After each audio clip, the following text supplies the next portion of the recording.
Assalamualaikum warahmatullahi wabarakatuh. Halo teman-teman, ketemu lagi bersama saya Khairul Umam di channel Khairul Umam, channel yang berbicara seputar bisnis dan entrepreneurship. Nah, pada kesempatan ini kita akan melanjutkan sesi belajar kita. Kita akan membahas lebih detail lagi tentang blok pertama yang harus kita ketahui, yaitu apa?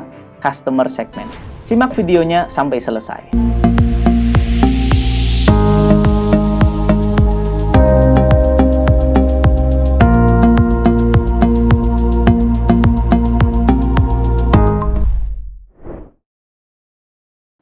Lanjut ke jenis-jenis customer segment. Setiap perusahaan itu mempunyai model-model customer segment yang bisa dipilih ya. Nanti kita bisa memilih kira-kira kita ada di bagian mana ini. Kita mau masuk ke wilayah mana nih? Mau masuk ke customer segment yang seperti apa ya? Ada beberapa jenis, ada 5 jenis. Yang pertama adalah mass market. Artinya pasar terbuka. Model bisnis ini menetapkan sasaran pelanggannya pada pasar terbuka, tidak menetapkan segmen khusus tertentu ya. Jadi ketika kita memilih model bisnis ini yang mass market di sini, artinya semua orang adalah pelanggan dari produk kita. Semua lapisan masyarakat dari kelas ekonomi bawah sampai ekonomi atas adalah pelanggan dari bisnis kita. Ya, ini memang banyak sekali dialami oleh perusahaan-perusahaan.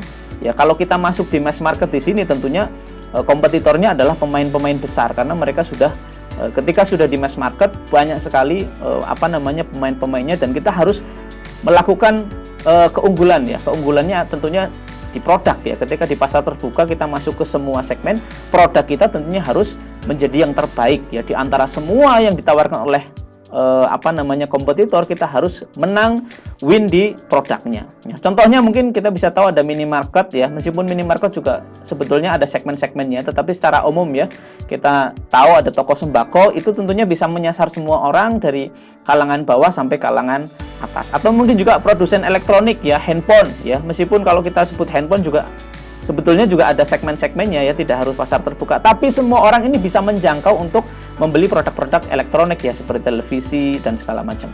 Jadi yang pertama tadi adalah mass market. Yang kedua adalah pasar ceruk, niche market. Artinya apa?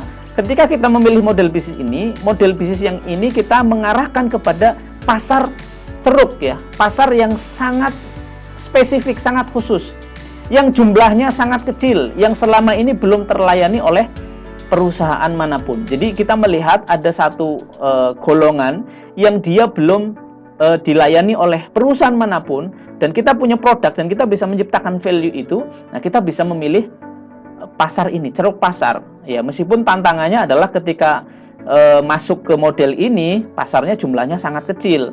Tetapi kalau kita memilih pasar ini, kita bisa menjadi pemenang ya. Meskipun jumlahnya sedikit, tapi kita bisa mungkin bisa share marketnya bisa sampai 100%, bahkan bisa menjadi pemenang di segmen market itu. Dengan ya semoga saja kita berharap bahwa ceruk ini akan semakin membesar sehingga bisnis kita pun juga akan semakin besar lagi. Nah, contoh yang menerapkan pasar ceruk ini adalah contoh misalkan seperti yang disampaikan perusahaan pesawat penerbangan ya, charter pribadi. Mereka pasarnya sangat spesifik ya. Kalau di kota-kota mungkin bahkan pelanggannya pun bisa dihitung dengan jari ya. Tetapi sekali lagi ketika kita masuk di sini, mereka tidak masalah dengan harga ya, bisnis ini bisa tetap bertumbuh ya. Atau mungkin ada bisnis makanan yang dikhususkan untuk penderita diabetes ya. Meskipun sebenarnya juga ada beberapa pemainnya, tapi sekali lagi pasarnya sangat kecil begitu. Kemudian ada perusahaan spare part mobil yang bergantung sama pabrik besar ya. Mereka yang mensupport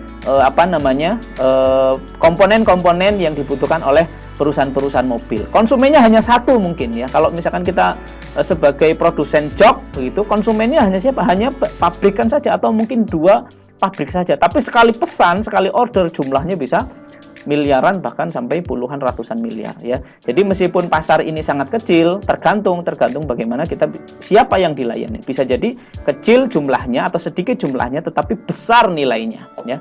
Ini yang kedua. Yang ketiga adalah segmented atau tersegmentasi. Model ini diarahkan untuk melayani pelanggan yang diklasifikasi berdasarkan kebutuhan dan permasalahannya.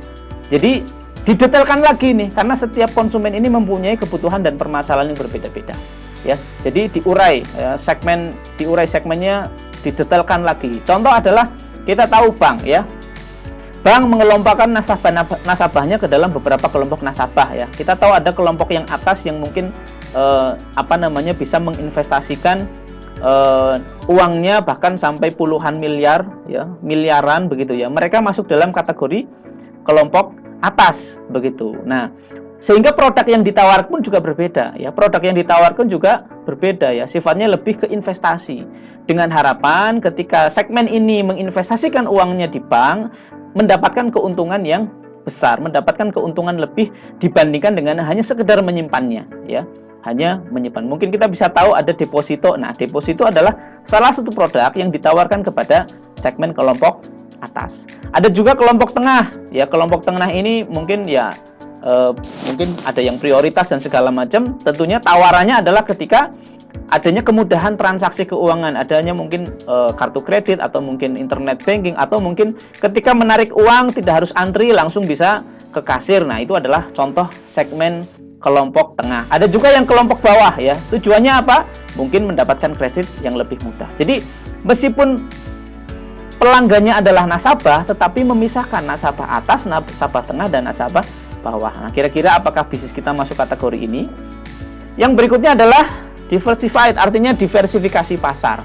Model bisnis yang diarahkan untuk melayani 2 atau lebih segmen pelanggan yang tidak berkaitan dalam hal permasalahan dan kebutuhannya.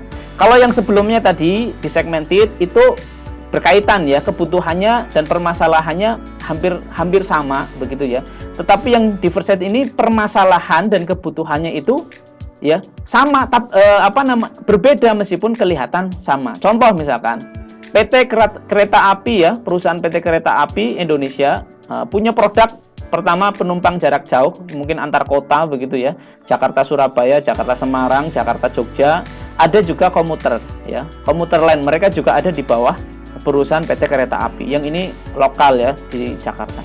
Atau mungkin teman-teman tahu ada namanya Amazon.com ya, yang kita kenal ada toko buku online ya, meskipun sekarang berevolusi jadi produknya nggak sekedar buku ya. Mereka menjual juga produk yang lain yang jauh sekali ya, meskipun kelihatannya sama sebetulnya berbeda, yaitu apa? Cloud computing ya. Ada produk namanya AWS ya, Amazon Web Service, apa web server saya lupa ya. Intinya adalah menjual sesuatu yang jauh sekali dari produk yang yang saat ini berjalan ya. Nampaknya sama tapi sesungguhnya berbeda. Tentunya ketika kita memilih ini kita butuh sumber daya yang besar ya untuk melayani 2 segmen pelanggan yang kelihatannya sama padahal mereka punya permasalahan, mereka punya kebutuhan, dan tentunya akan muncul produk dan layanan yang berbeda-beda.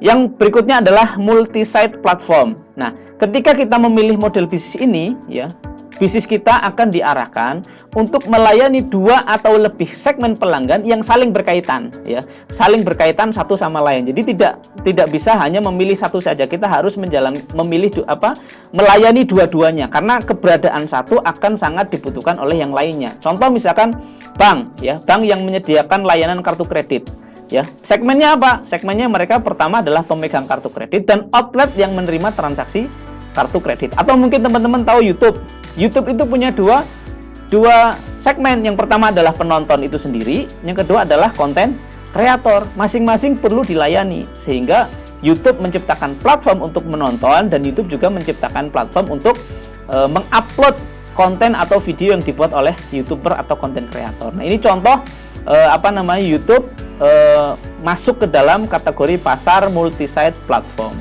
Dan ya sekali lagi, tentunya ketika kita ingin membuat bisnis model, kita ada di mana nih? Nah, ini gambarannya. Ketika kita memilih segmen pasar ceruk ya, kita bermain di satu produk dan kita masuk di satu market ya, single segment concentration, satu produk satu market ya, dan kita harus menjadi pemenang di situ ya, kalau bisa menjadi pemain tunggal.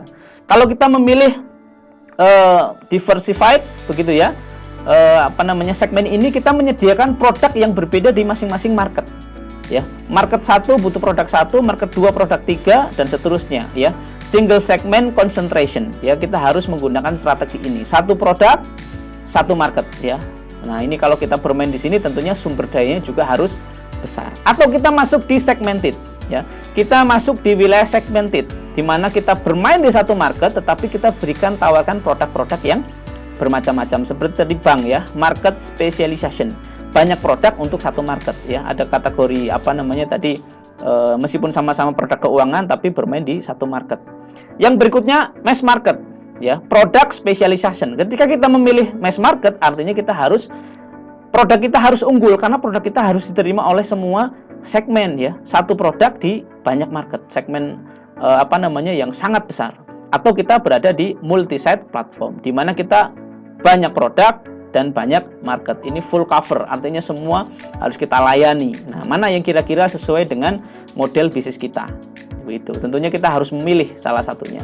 Nah, bagaimana cara menentukan customer segment? Customer segment bisa kita bedakan ya. Ketika kita tadi sudah mengetahui jenis-jenis customer segment, kita bagaimana cara menentukan customer segment? Yang pertama adalah kita bisa membedakan dari kebutuhannya ya. Contoh misalkan, contoh bisnis konsultan UMKM ya. Meskipun sama-sama konsumennya adalah UMKM, tapi sesungguhnya UMKM itu punya apa namanya permasalahan yang berbeda-beda. Mereka yang ada di posisi start ya sudah baru mau berjalan dan mereka mungkin sudah berjalan tapi PR-nya adalah mereka pengen naik kelas, mereka pengen scale up. Tentunya ketika kita bermain di bisnis ini kita harus memisahkan mana yang masuk kategori startup, mana yang masuk dalam kategori scale up.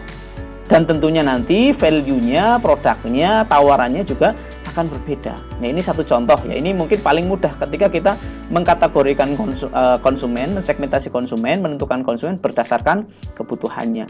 Kita juga bisa menggunakan memisahkan konsumen berdasarkan saluran distribusinya. Ya, kita bisa misalkan berdasarkan channelnya yang akan kita bahas nanti. Contoh misalkan bisnis fashion hijab ya, kita bisa membedakan konsumen kita. Mereka yang membeli di toko offline punya kita sendiri kita bedakan. Mereka yang membeli di toko online di marketplace juga tentunya tawarannya juga akan berbeda, tidak bisa kita samakan. Atau mereka yang pembeli besar, mereka reseller atau mungkin agen. Karena mereka memiliki wilayah distribusi yang berbeda-beda, ada yang offline mereka datang ke sendiri, ada yang online tentunya menggunakan layanan pengiriman, ada yang reseller tentunya juga saluran distribusinya akan berbeda dan kita bisa membedakan konsumen berdasarkan saluran distribusi. Kita juga bisa membedakan berdasarkan jenis hubungannya ya, berdasarkan jenis hubungannya. Satu contoh misalkan bergerak di bisnis software developer. Kita bisa membedakan satu yang mungkin masuk ke retail ya, yang retail kita bisa menggunakan yang sifatnya otomatis begitu atau yang mungkin berupa robot atau mungkin ketika konsultasinya bisa dilakukan secara offline karena mungkin targetnya adalah mereka yang kalangan bawah begitu ya, mungkin software developer UMKM atau mungkin lembaga-lembaga yang memang masih bawah. Ya kita bisa membedakan berdasarkan jenis hubungannya. Ada yang kita layani full service, mereka yang mungkin segmen corporate ya. Tidak mungkin segmen corporate hanya dilayani dengan online apalagi dengan robot. Mereka pengen full service, makanya kita bedakan segmennya berdasarkan jenis hubungan corporate ya. Kita juga bisa membedakan berdasarkan apa? Berdasarkan profitabilitasnya ya. Profitabilitasnya.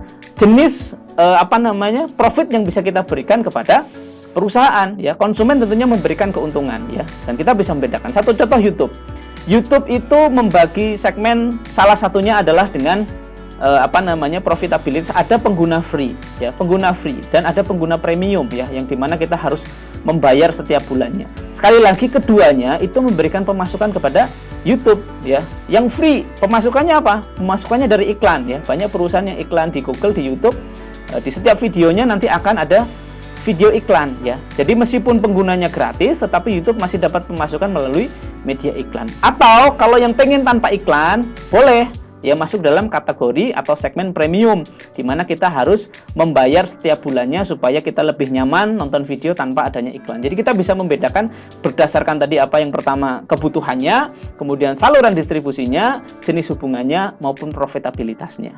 Jadi ini yang harus kita ketahui. Yang paling penting adalah ketika kita sudah mengetahui, menentukan segmen-segmennya, satu hal yang penting harus kita lakukan adalah bagaimana segmentasi pelanggan supaya kita bisa tentukan dengan baik, supaya kita bisa analisa dengan baik, dan supaya kita bisa menawarkan value yang lebih baik lagi. Kita harus tahu apa permasalahan utamanya, apa keinginannya, dan apa kekhawatiran atau ketakutan pelanggan ya. Jadi kita harus tahu nih, setelah kita tahu segmen-segmen pelanggan, kita harus mungkin mendetailkan lagi apa permasalahan dan keinginannya. Mungkin nanti akan kita bahas di video-video berikutnya ya. Mungkin bisa digambarkan, kita harus tahu customer profile kita bentuk menjadi bentuk seperti ini. Jadi begitu mungkin sedikit sharing-sharing saya tentang customer segment. Semoga teman-teman bisa mengetahui lebih detail lagi apa itu customer segment dan bagaimana cara penggunaannya, cara memisahkannya. Semoga sharing-sharing ini bisa bermanfaat. Kita akan bertemu lagi di video berikutnya berbicara tentang value proposition. Terima kasih. Jika teman-teman menyukai video ini, silakan like video ini. Jika ada pertanyaan, ada komentar, ada kritik, silakan tulis di kolom komentar. Dan kalau video ini merasa bermanfaat, silakan share ke teman-teman semua. Jangan lupa untuk tekan tombol subscribe dan loncengnya untuk mendapatkan notifikasi dari video-video kami berikutnya. Terima kasih atas perhatiannya. Sampai jumpa di video-video berikutnya. Assalamualaikum warahmatullahi wabarakatuh.